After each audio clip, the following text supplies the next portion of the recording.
Great.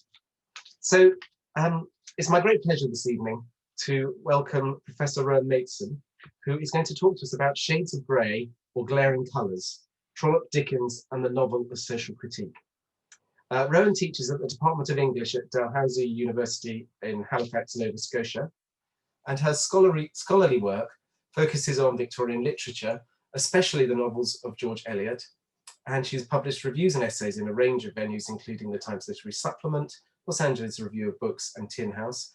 And she's also created an absolutely magnificent and very useful website, Middlemarch for Book Clubs. So if you're a member of another book club, do have a look at Middlemarch for Book Clubs and encourage them to read it. It's a really excellent resource. And also blogs and novel readings. So I'm delighted that you found time to spend with us tonight. And I hand over to Rohan. Thank you. Thank you so much, Dominic, for the introduction and to inviting me to join you this evening. I have to say, first of all, I hope everyone can hear me. It's the Zoom check-in. I'm a little distracted by wanting to examine everybody's bookshelves behind you. Very tempting. I want to say that I have approached this event with anticipation, but also with a bit of humility and trepidation, because there is no question that the members of the Trollope Society have read a lot more Trollope novels than I have. I've read about 20, and in some circles that would seem like a lot, but I'm pretty sure that in these circles that's actually considered a modest number. So one reason that I proposed that we announce this event as an informal talk rather than as a lecture is that I'm not sure I have things to tell you, but I am sure I have things that I would like to talk to you about, and that's the spirit in which I have been planning my opening remarks. The title of the talk also indicates that my interest is not just in Trollope, but is comparative, not just in how or why we might be reading Trollope today, but what he offers us that is different or similar to what his more flamboyant contemporary Dickens offers. As a final introductory note, I'll say that I am speaking from some paper notes, and I know that on Zoom that can make you look sort of furtive as your glance goes up and down, so we'll just have to put up with the oddity of that. So for me, the comparison between Trollope and Dickens is inevitable because I know both authors best through teaching them in my classroom, and they almost always end up juxtaposed. So I'm almost always thinking about them in relation to each other. They just come up in sequence, and so we end up talking about them comparatively. In the Trollope novel that I know the best, The Warden, which is the one I assign the most often, and not just because it's the shortest, but partly for that reason, Trollope himself invites the comparison with his famous pastiche of Dickens as Mr. Popular Sentiment. And even though I know that this is almost certainly a Coles to Newcastle sort of moment, I am just going to read a little bit from the very end of chapter 15, just to put it on the table, you might say, to make sure we have the same description. Bold finished the number, and as he threw it aside, he thought that that at least had no direct appliance to Mr. Harding, and that the absurdly strong coloring of the picture would disenable the work from doing either good or harm. He was wrong. The artist who paints for the million must use glaring colors, as no one knew better than Mr. Sentiment when he described the inhabitants of his almshouse. And the radical reform which has now swept over such establishments has owed more to the 20 numbers of Mr. Sentiment's novel than to all the true complaints that have escaped from the public for the last half century.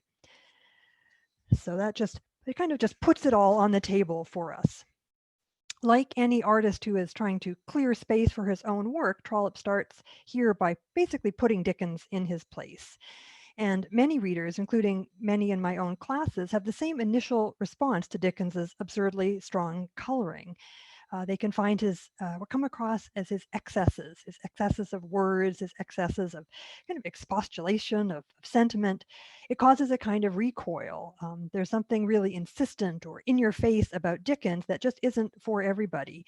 And Bold is not the only reader I know who ends up throwing him aside. But with characteristic generosity, or maybe just as a reflection of his own more measured approach, it's notable that Trollope himself does not react the way that Bold does. And in fact, of course, Bold's boldness is the cause of the problems in The Warden, not the solution to them.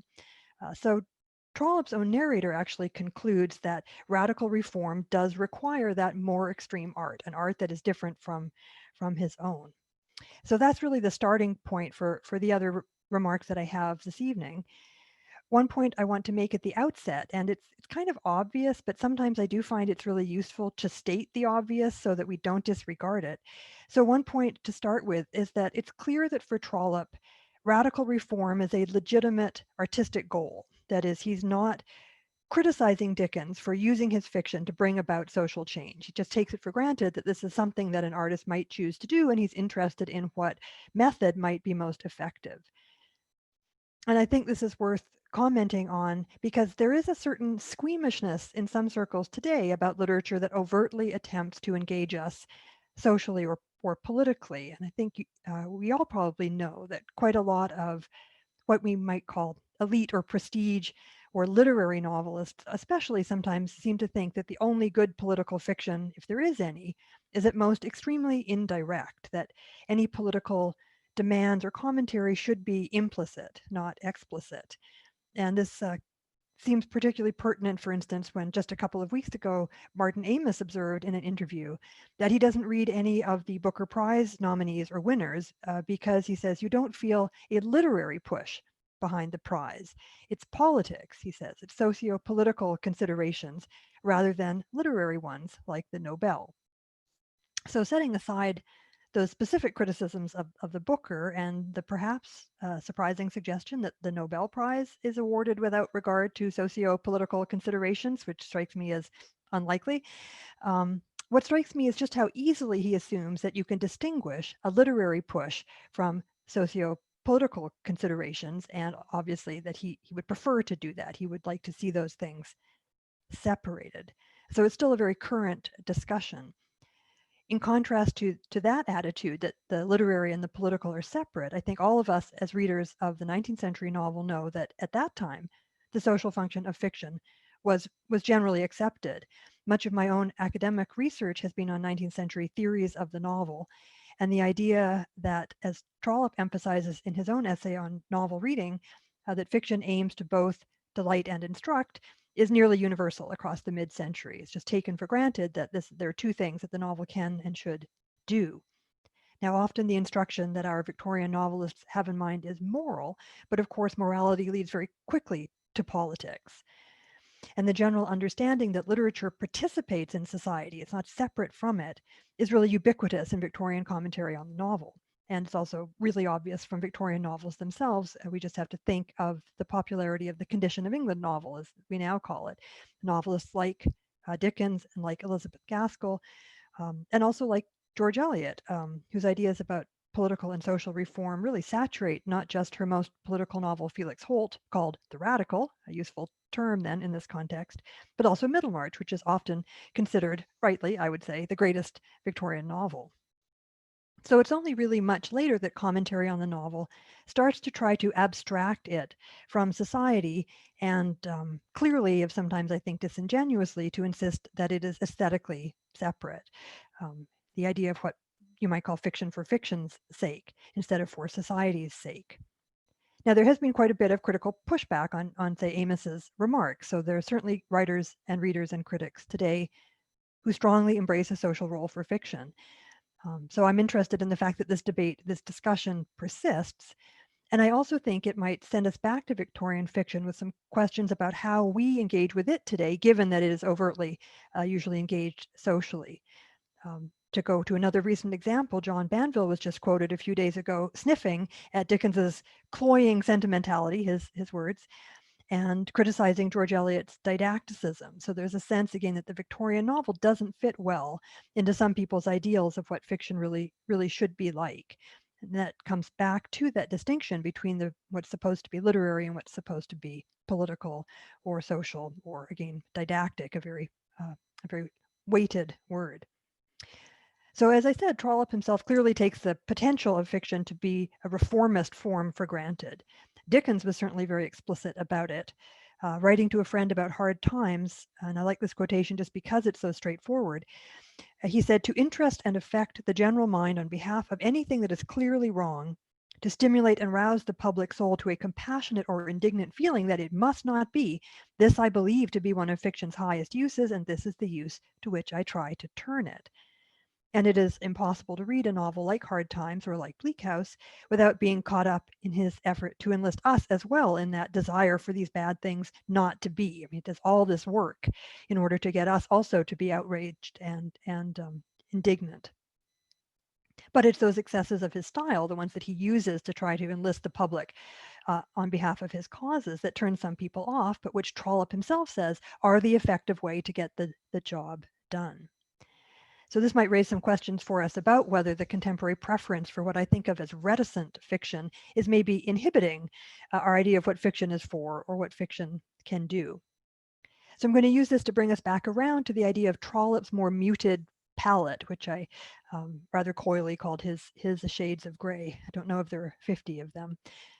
Trollope's approach to fiction as an agent of reform is obviously very different than Dickens's, but I do think he works just as hard as Dickens to make sure that we are not just being delighted, but are also being instructed by his fiction. He always makes us do a lot of moral work. He's always asking us to recalibrate our moral judgments, for instance. Right? It's a constant process. Thinking just of the Warden, for instance, how careful he is at the end of that novel to make sure that we know he doesn't think that Archdeacon Grantley really is a villain, right? He may have set him up that way for his purposes, but he kind of takes that back at the end and says, well, it's more complicated than that. He presents us with stories of kind of endlessly proliferating moral complexity. Even though they're on a small scale, they really demand a gravity or a kind of weightiness of consideration.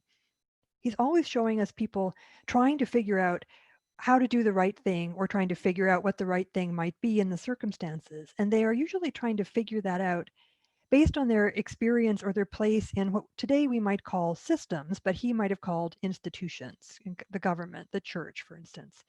And that means that their problems are never just individual ones. They're always, to some extent, systemic problems or symptomatic problems. So they're always tangled up in these bigger questions about what does well and what does ill.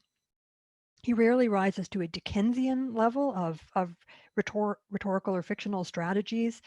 The most extreme tone that I know of would be in either He Knew He Was Right or The Way We Live Now, and maybe you'll have some other examples for me that you think rise more to those heights or depths, I suppose, for the discussion.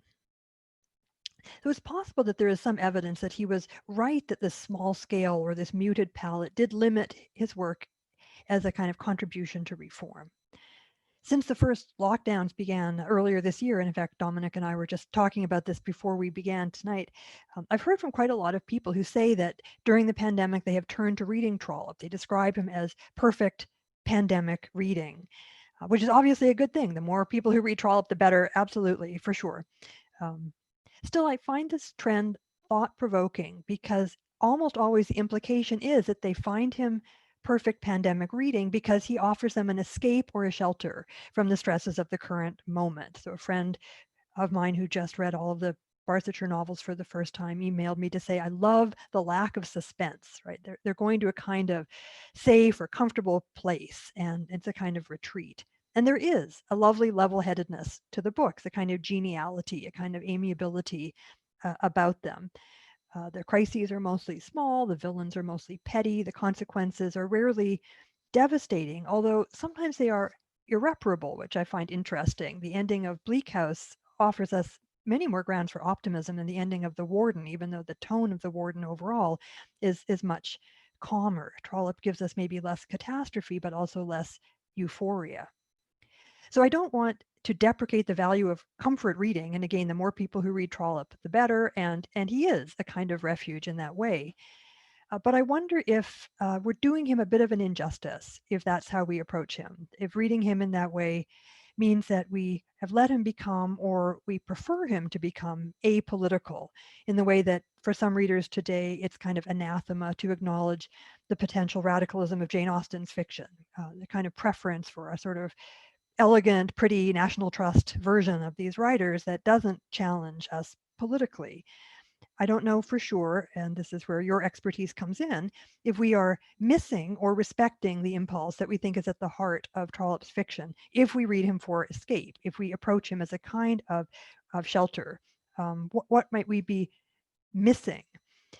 Does his nod towards Dickens in the Warden, when he's beginning to lay out his own real aesthetic theories, the Warden is fun because it's kind of creaky, right? He's sort of figuring out, what do I do that's different? How am I going to make this work? Is he saying, I'm choosing a path for myself that's different? I don't want to bring about radical reform. I choose to be on the periphery of that. Or is he saying, I need to figure out maybe if I can bring about reform using the palette that suits me, using the tools that I'm comfortable with, that are not so extreme. To put the question another way, maybe it's a mistake to think that his shades of gray are meant to paint us into a kind of comfortable or safe fantasy world without extremes. Maybe there's a way in which we need to read that fantasy world as itself a kind of radicalism, that it is an escape of a sort, but it's also a call for the kinds of quiet moral transformations that actually make noisier kinds of reform possible. So just a couple of ways that I've been thinking about that, and then I'll be done.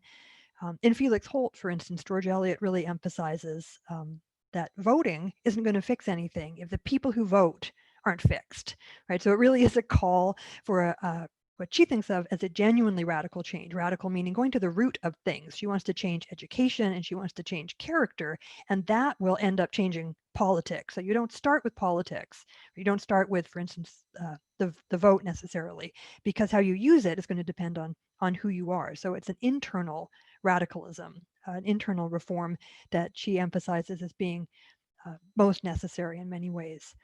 In a different mode, but I'll bring it up just because it's a text that really fascinates me.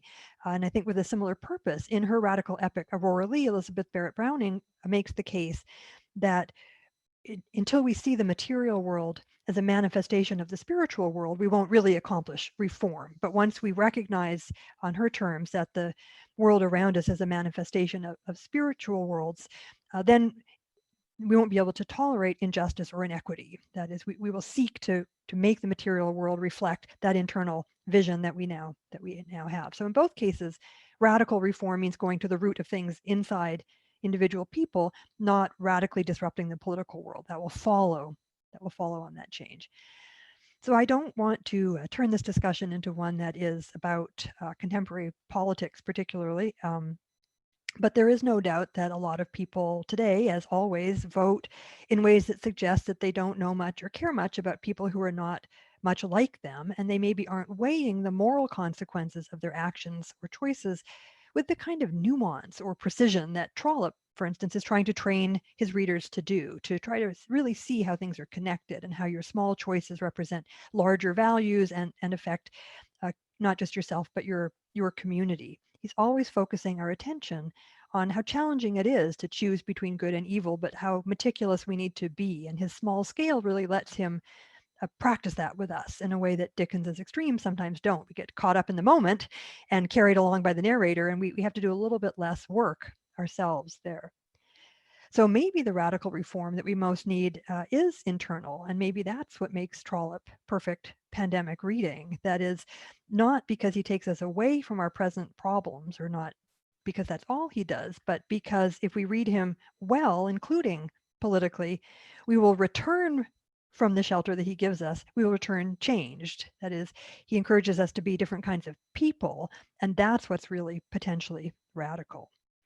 So I would love to hear from you experts Trollopians on whether any of this makes sense, or maybe it's old news to you, on whether you think there are ways in which we might be better off reading Trollope or Dickens right now, and especially which other Trollope novels come to mind for you as ones that seem to resonate a little bit with our present moment as a kind of perfect pandemic reading, or in some other way.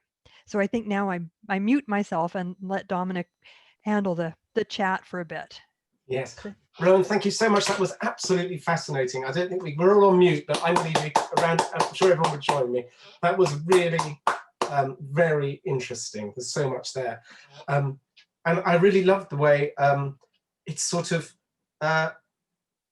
understanding that whilst Dickens is sort of a big sort of campaigning force, this more the introspection and the changes we can make within ourselves that Trollope's interested in. It really makes sense of Trollope's sort of that he did have a reform agenda, and I think we'll probably come on to talk about Trollope's attitude and views towards women, which is a really, because he's so good at handling female characters. One of the things which I was interested in is that because we had a very interesting lecture from Francesca Simon for the AGM lecture, and she was talking about something which I think is similar to what you're saying around. She was fascinated about how Trollope's characters make decisions, and we're party to their thought processes, she and therefore we sort of go along the journey in their moral decisions, and we understand their motivation. But also, and this is, I think, the point where it touches what you were talking about, is that although what Trollope does is small in scale, and the decisions and the problems are relatively small in scale, because he's very specific, they become universal, because we can so easily recognize them and see ourselves in those positions. So perhaps that's matches the sort of what you were saying around although he's small in scale, he helps us make our own moral choices. So yeah, that question of scale is so interesting to me, because again, I teach the Warden very often, and I think one of the things that ends up surprising students who are new to Trollope is how such small decisions feel so weighty by the end of the novel, and especially by the time we get to the Warden's ultimate decision to resign, and the really wonderful and kind of comical but also sort of pathetic day he spends in London trying to make sure he can get that done before he gets caught. But the sense that they're really rooting for him to do what he thinks is right. They're really proud of him almost for deciding that whatever anybody else says, he's come to terms with this in his conscience, and that's what he has to do. And that the big issues will kind of flow from that, but he has to start small. And I think that's a really interesting idea, that the very specificity, which you might think, well, what do we know about being in his position? It's not a job any of us have. It's not a responsibility any of us specifically have. But there is that universality of, in your own small sphere of life, when something comes your way and or you decide what the right thing is to do, will you have the courage to do it? Will you be able to escape your archdeacon? How will you? Where will you find the courage to do that? And he's such a meek seeming character that we talk a lot about redefining heroism with that scene. It's not an epic kind of heroism, but it's maybe one that's more within our reach. Yes, thank you. What I'm going to do now is I'm going to stop the recording. Here we go.